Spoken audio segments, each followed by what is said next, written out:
Hoje você vai entender de uma vez por todas o que foi o Segundo Reinado, talvez um dos períodos mais importantes da história do Brasil.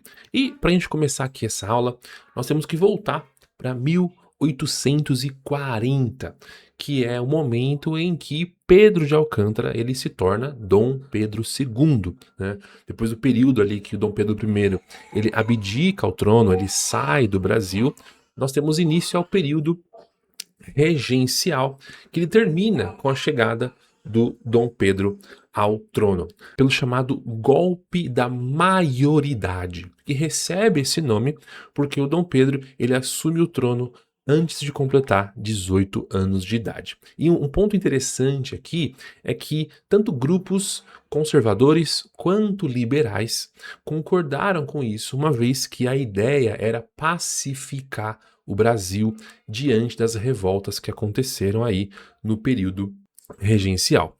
Então, o Dom Pedro, ele vai, uma vez no poder, ter que lidar com algumas revoltas iniciais, como, por exemplo, a Revolução Praieira, que foi uma grande revolta aí que desafiou a sua autoridade. Mas, uma vez no poder, ele vai usar alguns mecanismos, alguns instrumentos para ele conseguir ali manobrar, ele conseguir tornar o Brasil de fato um país governável, um país estável, né? E o principal elemento que ele usa para isso é o chamado poder moderador. Aqui você tem que se lembrar de que o poder moderador era uma prerrogativa, era um direito que o imperador podia usar, isso previsto em Constituição, lá na Constituição de 1824, aonde estava nas funções do imperador nomear ministros, destituir o parlamento, convocar eleições e por aí vai. Então, o Dom Pedro, ele vai usar o poder moderador para justamente equilibrar os diferentes interesses do Partido Liberal e do Partido Conservador. Tanto por isso que esse período da nossa história, e principalmente esse recurso, né, o poder moderador, ele vai ser muito vinculado à ideia do parlamentarismo às avessas. O que é isso? É a noção de que em uma monarquia constitucional, de forma tradicional, o parlamento está acima do imperador ou do rei. Mas no Brasil funcionava um pouco diferente.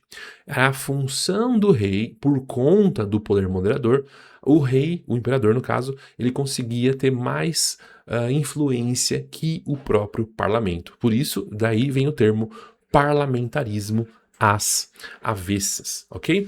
Agora, isso não quer dizer que estamos falando de uma tirania, de uma ditadura ou algo do tipo, ok? O próprio poder moderador tinha algumas regras que tinham que ser cumpridas e existia um grupo chamado Conselho de Estado que funcionava como, de fato, conselheiros, né, ajudantes aí do Dom Pedro nessa missão de governar o Brasil.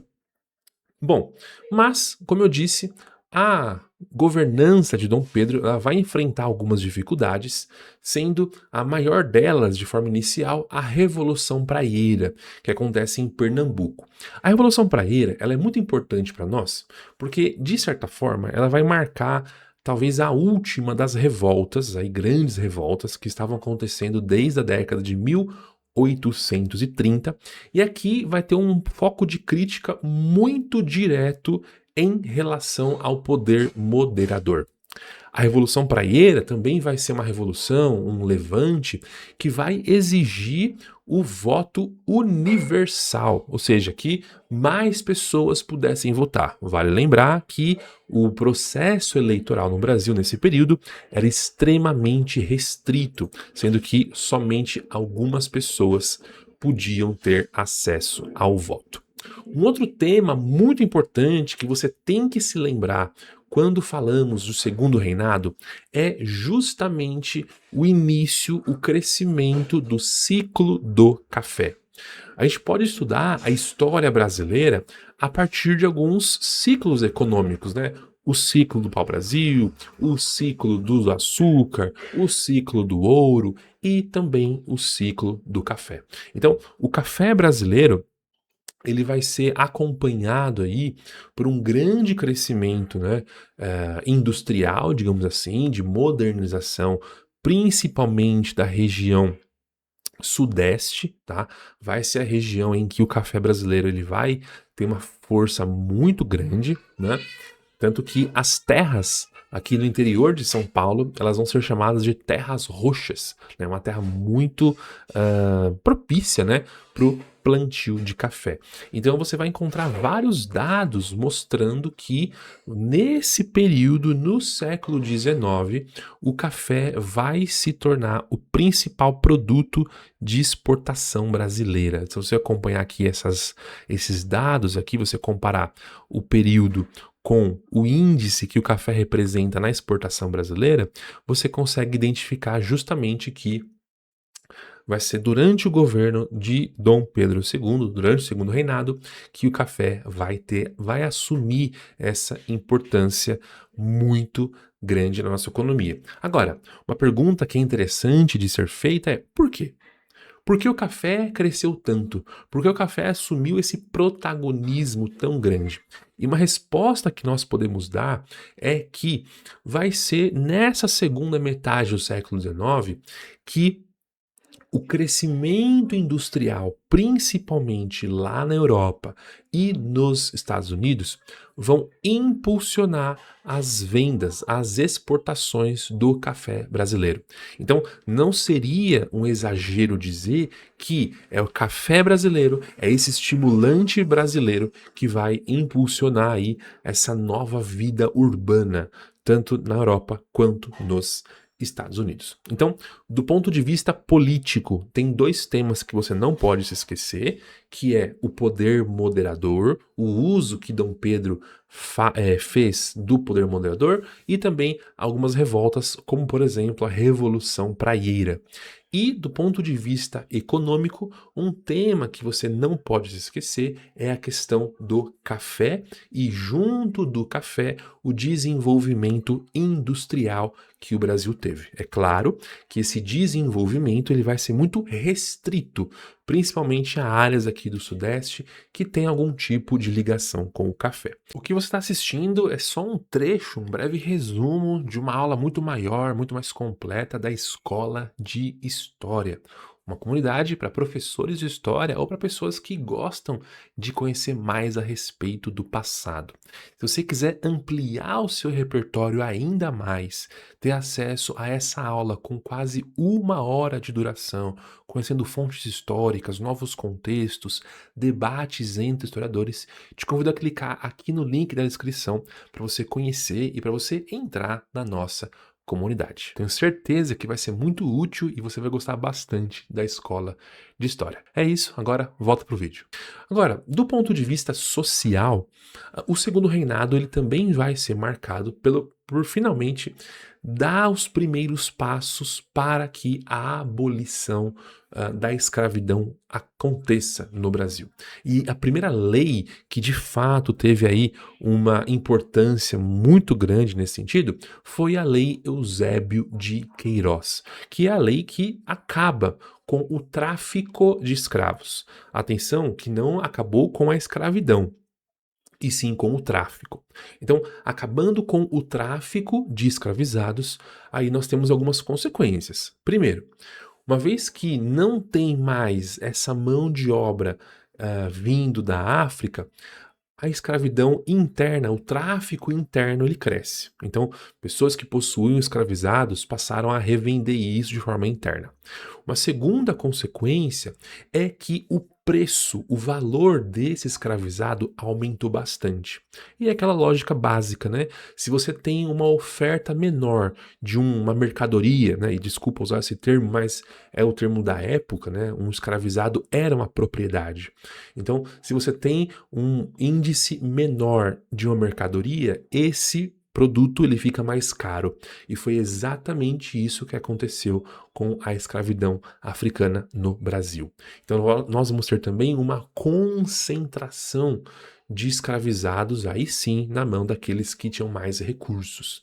Antes dessa lei, a escravidão era extremamente difundida na nossa sociedade, ok? Mas Uma outra consequência disso é que passou a existir o aumento, o incentivo da mão de obra imigrante. Por que isso aconteceu? Deixa eu só voltar aqui. E por que isso aconteceu? Porque, uma vez que donos de terras, fazendeiros, né, que exportavam café, perceberam que a legislação brasileira estava se voltando, estava se aproximando, né, de ideias abolicionistas, por mais que nós sabemos que essas ideias elas vão demorar para de fato ser implementadas, muitos fazendeiros vão tentar tomar a frente e vão incentivar a chegada desses europeus aqui no Brasil. E aí, nós vamos ter dois modelos que vão simbolizar essa presença imigrante no Brasil. O primeiro modelo é um modelo de parceria, aonde os próprios indivíduos, os próprios fazendeiros, eles vão entrar em contato, vão recrutar imigrantes pobres da Itália, da Alemanha, de Portugal, para virem até o Brasil.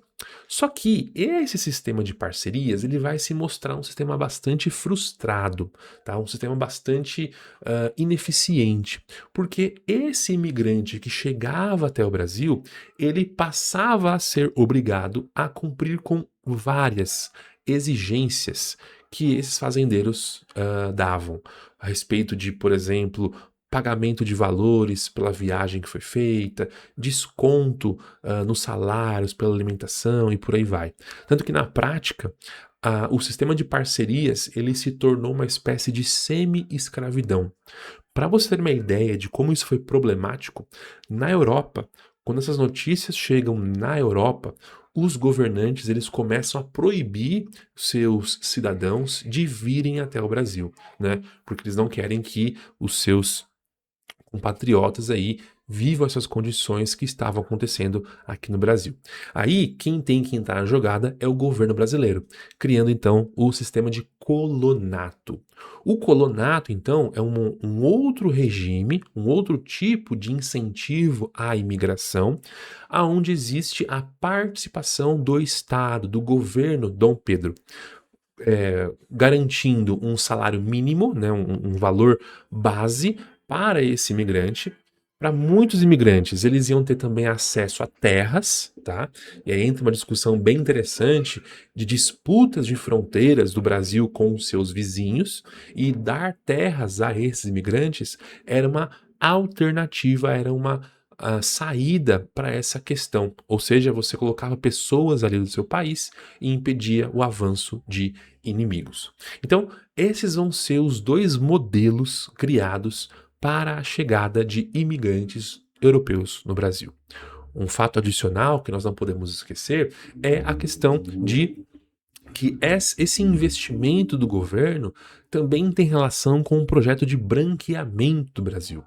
Tornar o Brasil cada vez mais branco, menos negro.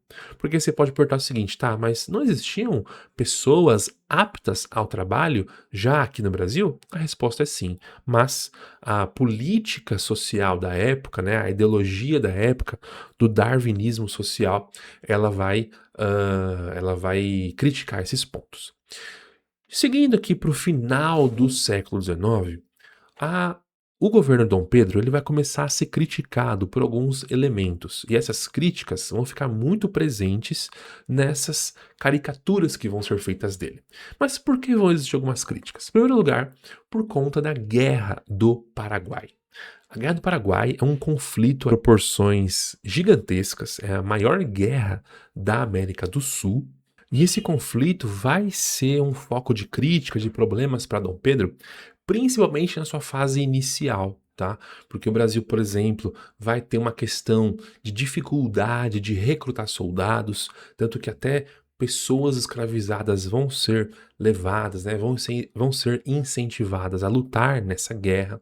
Então, inicialmente, essa era uma guerra que estava se delongando bastante, os recursos para esse conflito estavam aí sangrando os cofres públicos. Vai ser somente após uma reforma, uma mudança ali no jogo de poder, uma mudança ali na liderança das tropas pelo Duque de Caxias, que Dom Pedro vai ter sucesso neste conflito. Agora, um outro ponto também de problemas para o Dom Pedro vai ser a sua relação com a Igreja Católica. Tá? É claro que dá para fazer um vídeo só sobre a crise do Segundo Reinado, eu posso fazer isso caso você queira, mas os soldados que lutaram na Guerra do Paraguai, eles vão exigir cada vez mais participação política, vão exigir cada vez mais benefícios do governo. Então, esse aqui vai ser um foco de crise. Um outro foco de crise vai ser a sua relação com a Igreja Católica, principalmente após uma crise envolvendo uma questão com com a maçonaria. A Igreja Católica não aceitava que seus fiéis, né, seus líderes, participassem da maçonaria, e quando Dom Pedro ele se envolve nessa questão, dando mais atenção, né, dando um parecer mais positivo aos maçons, a Igreja Católica tece uma série de críticas ao Dom Pedro. E é claro que um outro ponto aí de problemas para o governo de Dom Pedro foi o movimento abolicionista, né? Então, por exemplo, aquela lei que eu mostrei para vocês mais cedo sobre a abolição do tráfico, né, o fim do tráfico negreiro, foi só a primeira lei que foi criada em benefício aí do fim da escravidão. Mas em seguida nós tivemos a lei do ventre livre, que libertava crianças que nascessem a partir dessa data, 1871, e já nos anos 80, 1880, nós temos a lei do sexagenário, onde pessoas que completassem 60 anos também teriam aí direito à sua liberdade. Então, o que nós estamos vendo é, de forma progressiva, o aumento da concessão de liberdades e o aumento também da crítica ao movimento aí, aos grupos que mantinham a escravidão.